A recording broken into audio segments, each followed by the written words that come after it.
Have you ever wondered if fasting could be the key to unlocking untapped spiritual power? Get ready for an epic revelation. We'll explore how fasting, often misunderstood, can be the gateway to a profound and immediate divine connection. In moments, we will challenge your beliefs, awaken your curiosity, and show how you can achieve instant spiritual rewards. If you're ready for a journey that will revolutionize your faith, don't miss a second. This is the time to discover what fasting truly means. Let's dive in. God designed the human body as an incredibly precise physical machine with immense power. However, to keep it running, this mechanism requires fuel, which we know as food. To ensure our body receives this vital energy, God instilled in us the appetite, more commonly known as hunger. Food not only satisfies this desire, but also energizes us, integrating into the natural balance to sustain life. But then the question arises, why would someone choose to deprive themselves of food? In the modern era, we are conditioned to eat 3 times a day. Constantly, we are reminded of the importance of a nutritious breakfast to start the day right. The instruction is clear: eat to stay robust. From school, we learn the importance of consuming 3 balanced meals daily and exercising to strengthen the body. However, why then give up eating? Nowadays, the practice of not eating is commonly associated with diets, often adopted for weight loss or health reasons. But there are those who abstain from food for spiritual reasons, a practice known in the Bible as fasting. Fasting is typically practiced during a specific period to achieve a spiritual purpose. This intriguing phenomenon, though complex, highlights how hunger can be seen from different perspectives, varying between biological necessity and spiritual search, offering a fascinating look at the intersection between body, mind, and spirit. Consider the example from the Old Testament, specifically an annual practice among faithful Jews, the obligatory fast. As described in Leviticus 16:29, God established that on the 7th month, on the 10th day of the month, you shall afflict your souls and do no work at all, whether citizen or stranger who dwells among you. This day is Yom Kippur, also known as the Day of Atonement. The purpose of this fast observed on the Day of Atonement was clear. God wanted his people to reflect on the solemnity of their salvation. On this day, the high priest would enter the Holy of Holies and offer the blood of an animal to atone for the sins of the people. Leviticus 16:24 details the process. He shall wash his body with water in the holy place, put on his garments, come out and offer his burnt offering and the burnt offering of the people, making atonement for himself and for the people. The reason everyone fasted was to identify with the high priest during this act of sacrifice. A lamb was offered for the forgiveness of the nation's sins. Additionally, Jesus gave instructions on the practice of fasting to his disciples, as recorded in Matthew 6:16-18.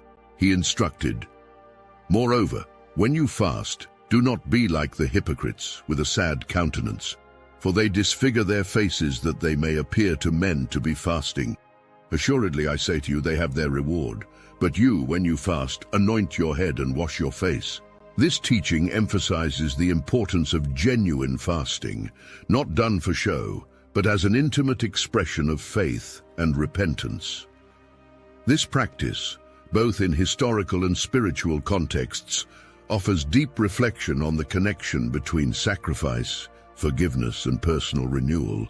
Thus, fasting will remain a discreet act, visible only to the Father who is hidden, and the Father, who sees what is done in secret, will reward you. When you abstain from food, both pleasurable and essential, you draw divine attention. Even in that time, Jesus warned us against the ostentation of fasting, emphasizing that we should not seek public approval with our practices. He emphasized that fasting is a legitimate spiritual discipline, saying, "Whenever you fast," showing that it is an act of temporarily giving up a physical desire, such as food, for a greater spiritual need. Instead of feeding yourself, dedicate yourself to secret prayer, seeking divine intervention. However, if the motivation to avoid food is solely for others to admire your spirituality, then their recognition will be the only reward you receive. Concerns about fasting. If you've never fasted before, the idea of going without food for some time may seem daunting. There are a variety of concerns due to our 3 meals a day routine. Many wonder if they will feel hungry and how they will deal with associated pains. Other concerns include the ability to persevere without succumbing to temptations, like the suggestion from a TV commercial that a chocolate bar could be the solution to an afternoon energy slump. There is also concern about how fasting may be socially perceived. Will my friends think I'm weird if they find out I'm fasting? The answer to this is simple. Fasting is a personal and spiritual practice that, when done with the right intention, transcends concerns about others' perceptions and focuses on strengthening the spirit and seeking a deeper connection with the divine.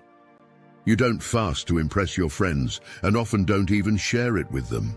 As Jesus instructed, moreover, when you fast, do not be like the hypocrites with a sad countenance, for they disfigure their faces that they may appear to men to be fasting. Assuredly, I say to you, they have their reward. But you, when you fast, anoint your head and wash your face, so that you do not appear to men to be fasting, but to your Father who is in the secret place.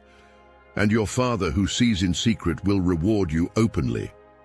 Matthew 6:17-18. This guidance is a reminder that we should not turn our religious practice into a spectacle for others. Fasting is, essentially, a personal and intimate commitment between you and God, often carried out in privacy. However, there are occasions when fasting is done communally. For example, in biblical history, Ezra fasted with 4,000 people to address an issue, and Esther asked all believing Jews to fast for divine intervention.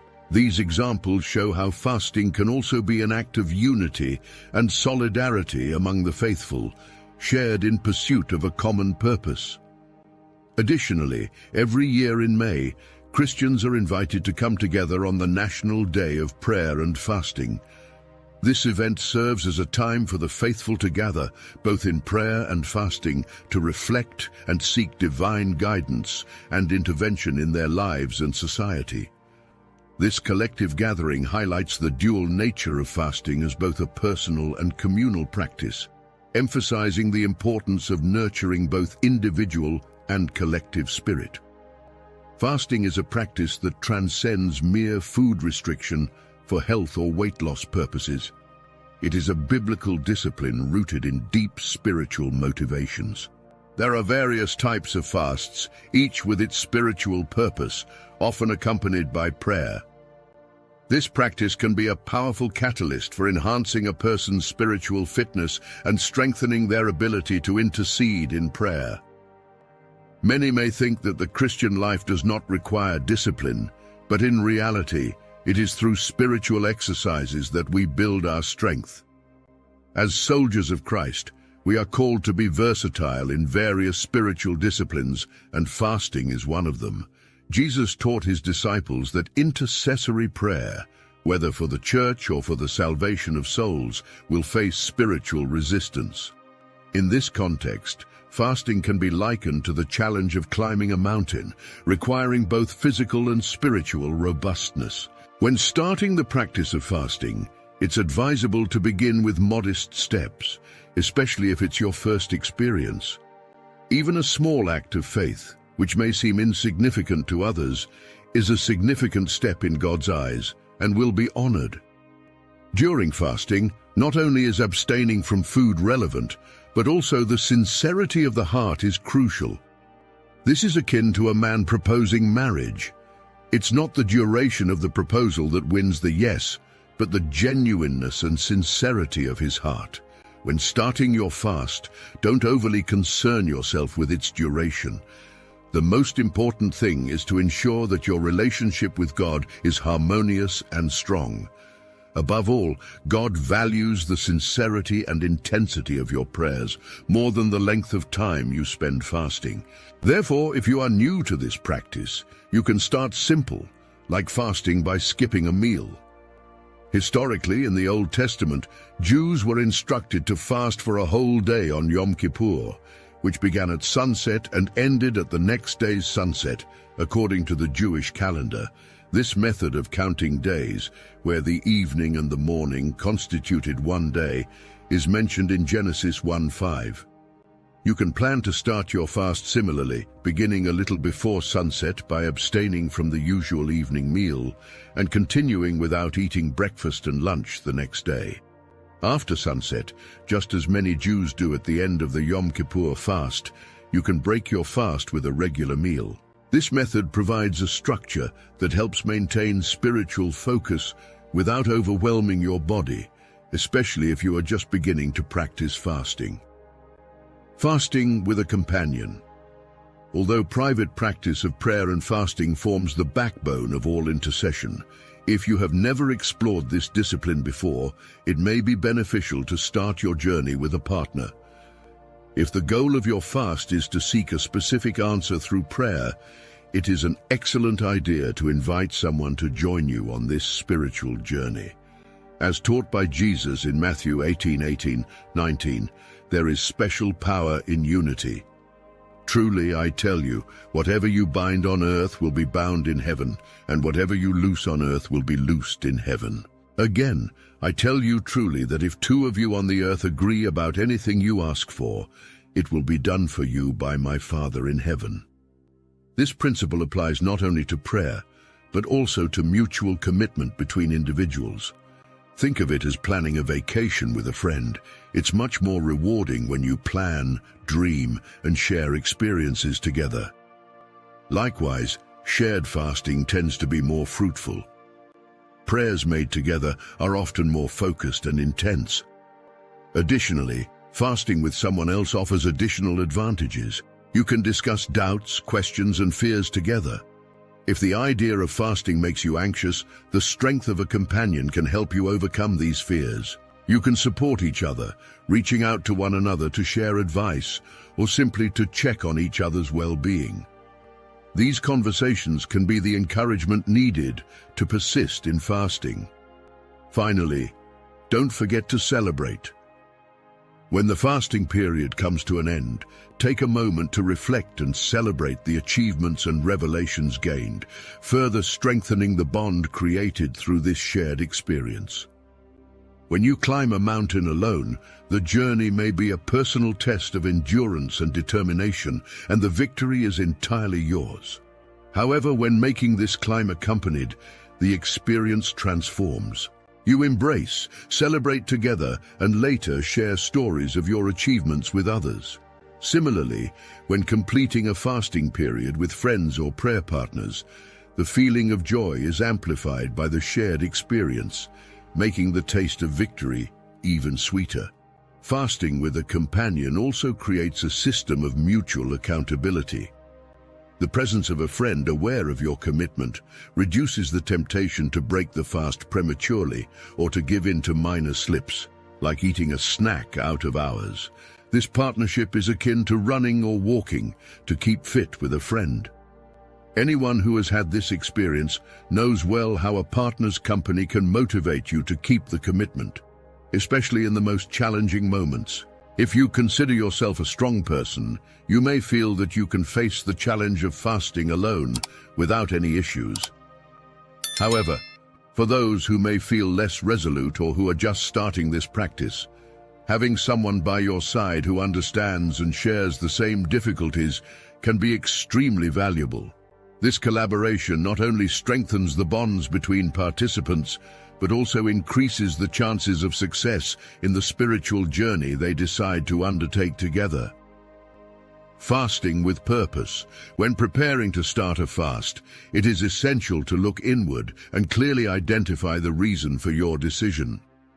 The motivations for fasting are varied, and each person may have a specific reason, just as David did when facing Goliath. While other Israelite soldiers retreated, each with their own justifications for not facing the giant, David was driven by a clear and compelling purpose. Fasting is not just a matter of abstaining from food or devoting oneself to prayer. It is motivated by defined goals. Ask yourself, am I willing to sacrifice my usual pleasures for a greater cause? To solidify your commitment, it's an excellent practice to write down your reasons for fasting. Put them on paper, making them visible and concrete. Keeping your motivations only in mind can make them become blurry or unclear over time. Writing down your reasons also serves to sharpen your focus. Seeing your intentions clearly delineated in words reinforces the seriousness of your commitment and helps maintain determination during times of difficulty. This simple yet powerful exercise transforms abstract thoughts into a tangible action plan, increasing the chances of staying the course during the fasting period. Carefully plan. Do not start your fast casually or negligently. It is essential to plan meticulously to achieve success. Without proper preparation, the chances of failure increase. Avoid fasting just to test your limits. Firmly commit to fasting for a full day, regardless of circumstances. Transform your desire for greater spirituality into concrete action by committing to seek God sincerely. By doing this, you rely on grace and divine support. Types of fasts. Absolute fast. This type of fast consists of complete abstinence from food and water. For example, Paul adopted this practice for 3 days, shortly after encountering the Lord Jesus on the road to Damascus and being struck by blindness. As described in Acts chapter 9, verse 9, "And he, Paul, was 3 days without sight, and neither ate nor drank." It is not advisable for you to start your fasting experience with an absolute fast. This method is appropriate for those facing great distress or seeking a solution to serious problems, such as overcoming an addiction or defending against spiritual threats. Normal fast. During this type of fast, you abstain from all solid foods, consuming only liquids. In the Bible, this is the most common type of fast mentioned, referring to people who deprive themselves of solid foods, while the intake of liquids is rarely discussed. Partial fast. This type of fast involves the exclusion of certain types of solids or liquids, but not all. It is also known as the Daniel fast, where Daniel abstained from the king's food, preferring vegetables and water, as described in Daniel 1:12. "Please test your servants for 10 days. Let us be given vegetables to eat and water to drink." This fast did not harm Daniel or his friends. At another time, as in Daniel 10:3, he again adopted a partial fast, avoiding choice food. "Neither meat nor wine touched my lips, and I used no lotions until the 3 weeks were over." This fasting specified the exclusion of pleasant foods similar to our desserts or cakes, basically a dessert fast. Meat, opting for a vegetarian diet. Wine, abstaining from drinks that provide pleasure or joy. John Wesley's fast. John Wesley, founder and leader of the Methodist movement, called all his preachers to periodic meetings in London or other chapels. To spiritually prepare, Wesley fasted for 10 days before each meeting, consuming only wholemeal bread and water. This period of fasting and prayer aimed to spiritually strengthen Wesley and his ministers so they could positively influence their congregations. This type of fast is uncommon in Christian contexts, being more used for medical reasons, especially to identify reactions or allergies to certain food groups. The process begins with a normal or absolute fast of 1 day to cleanse the system. In the subsequent 6 days, only 1 new food group is introduced and consumed each day, allowing for rotation between 6 distinct groups. This methodology is effective for identifying which food may be causing health problems through an elimination process. How to choose a fast. When planning to start a fast, consider some important factors.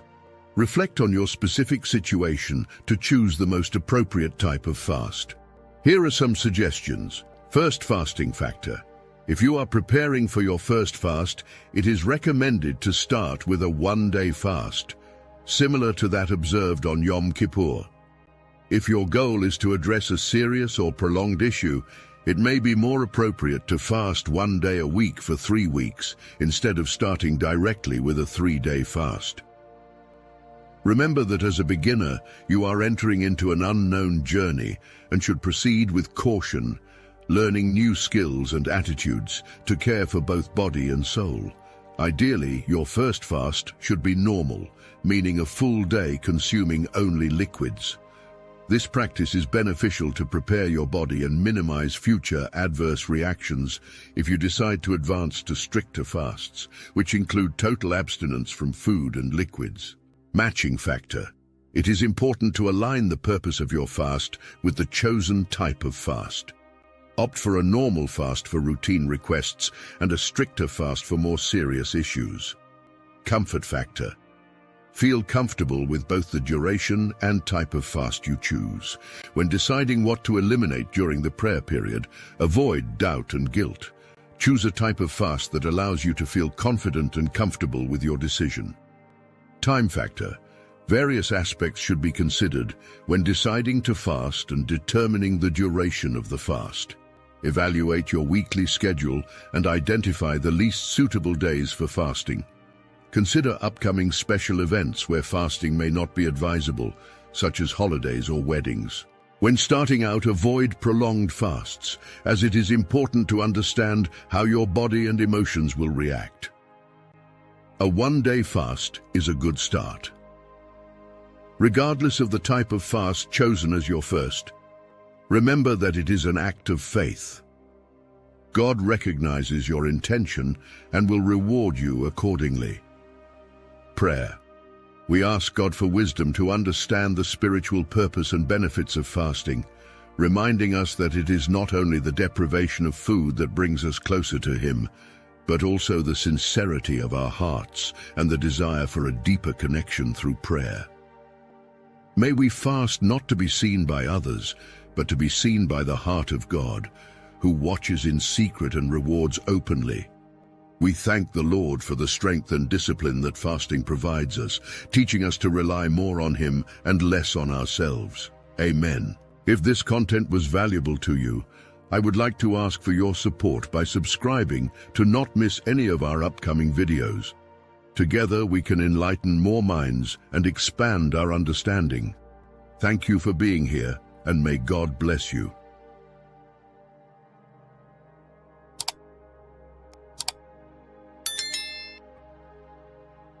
Please subscribe to my channel if you have not done it yet, and don't forget to click the notification button. I hope you guys learned and enjoyed this video. Thank you, and have a great day.